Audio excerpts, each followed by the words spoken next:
চীনের দুটি চিপ কোম্পানির উপর শাস্তিমূলক ব্যবস্থা নিয়েছে যুক্তরাষ্ট্র সরকার। কোম্পানিগুলো যুক্তরাষ্ট্রে তৈরি চিপ উৎপাদনের সরঞ্জাম কিনে দিয়েছে চীনের সবচেয়ে বড় চিপ কোম্পানি এসএমআইসি কে। ফলে দুই কোম্পানিকে যুক্তরাষ্ট্রের এনটিটি লিস্ট নামের একটি তালিকায় যুক্ত করা হয়েছে। এ তালিকায় থাকা প্রতিষ্ঠানগুলো যুক্তরাষ্ট্র থেকে সহজে কোনো প্রযুক্তি বা সরঞ্জাম কিনতে পারবে না। যুক্তরাষ্ট্রের বাণিজ্য দপ্তর মোট ৩২টি প্রতিষ্ঠানকে নতুন করে এ তালিকায় যুক্ত করেছে। এর মধ্যে ২৩টি প্রতিষ্ঠানই চীনের।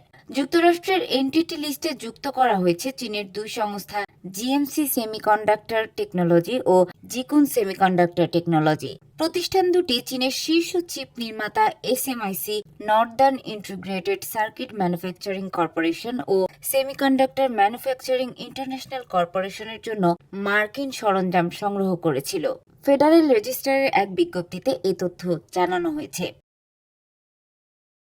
প্রকাশিত প্রতিবেদন অনুযায়ী চীনের Shanghai food and micro electronics technology কং এবং এর সংশ্লিষ্ট প্রতিষ্ঠানগুলোকে মার্কিন এনটিটি তালিকায় যুক্ত করা হয়েছে। এ তালিকায় ভারত, ইরান, তুরস্ক ও সংযুক্ত আরব আমিরাতের কিছু প্রতিষ্ঠানও যুক্ত করা হয়েছে।